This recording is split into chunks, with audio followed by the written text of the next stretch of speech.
Hi అండి, అందరికీ నమస్కారం. Welcome to Latha latest news. మనం ఈ వీడియోలో తెలుసుకోబోయేది క్యాబినెట్ మీటింగ్లో పెన్షన్లపై కీలక నిర్ణయం తీసుకున్న మన ఏపీ ప్రభుత్వం.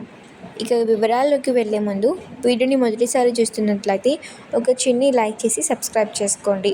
ఇక వివరాల్లోకి వెళ్తే ఏపీ పెన్షన్ రీఅసెస్మెంట్. ఏపీలో పెన్షన్లకు అలర్ట్, మరో అవకాశం ఇచ్చిన ఏపీ ప్రభుత్వం. వీడియోని చివరి వరకు చూసినట్లయితే మీకు ఎలా అప్డేట్ చేసుకోవాలో అర్థమవుతుంది. AP pension reassessment. ఆంధ్రప్రదేశ్లో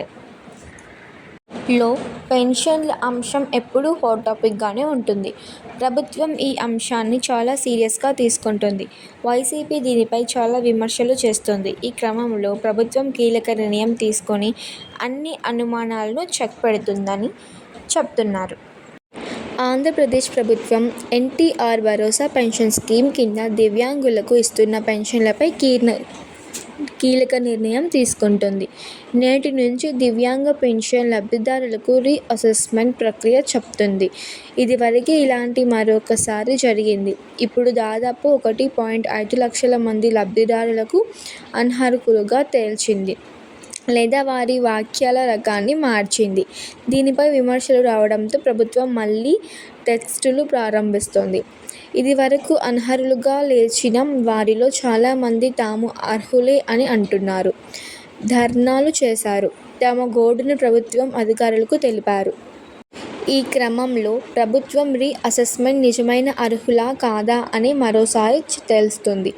వ్యాఖ్యలకి సంబంధించి మళ్లీ టెస్టులు చేస్తోంది. అందువల్ల ఈసారి ఖచ్చితంగా వ్యాఖ్యలపై మరింత స్పష్టత వస్తుంది. దాన్ని బట్టి స్వల్ప వ్యాఖ్యలను పూర్తి స్థాయి వ్యాఖ్యలుగా మార్చే విధానం ఇక్కడ కనిపిస్తోంది.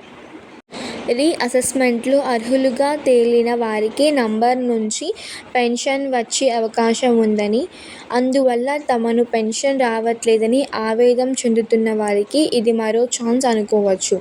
ఈ టెస్టు ప్రక్రియలో పాల్గొని తమకు పెన్షన్ వచ్చేలా చేసుకునే వీలు ఉంటుంది. వికలాంగుల శాతం 40% కంటే ఎక్కువగా ఉంటే పెన్షన్ 4,000 ఇస్తారు. వైకల్యం 40% నుంచి 85 మధ్య ఉంటే 6,000 ఇస్తారు. 55% కంటే ఎక్కువగా ఉంటే నెలకు 15,000 ఇస్తామని ఏపీ ప్రభుత్వం ఖచ్చితంగా హామీ ఇచ్చింది.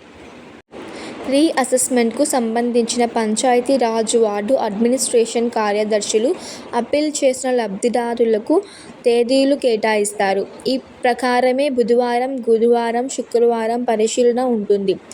ఎన్డీవీలు, మున్సిపల్ కమిషనర్లు, డీసీఎంహెచ్, మెడికల్ సూపరింటెండెంట్ సహాయంతో లబ్ధిదారులను ఆసుపత్రికి మ్యాప్ చేస్తారు. ఆ ప్రకారం లబ్ధిదారులు ఆయా ఆసుపత్రులకు వెళ్లాల్సి ఉంటుంది. వైద్య పరీక్షలు పూర్తయిన తర్వాత కొత్త సర్టిఫికేట్ ఇస్తారు. రీఅసెస్మెంట్కి హాజరు కాని వారు పెన్షన్లు రావు. అలాగే తప్పుడు పత్రాలతో పెన్షన్ పొందాలని చూసే వాళ్లపై చట్టం ప్రకారం చర్యలు ఉంటాయని అధికారులు తెలిపారు. అందువల్ల టెస్టులు చేయించుకోవాలి అనుకునే వారు తప్పనిసరిగా అసలైన పత్రాలను తీసుకురావాల్సి ఉంటుంది. గత వైసీపీ ప్రభుత్వంలో దిగిపోయే నాటికి ఏపీలో మొత్తం పెన్షన్ల సంఖ్య 66,34,03,072కు ఉండేది. కూటమి ప్రభుత్వం వచ్చాక అక్రమ పెన్షన్లు తొలగించడంతో 63,50,77,000కు ఉంది. Thank you for watching my video.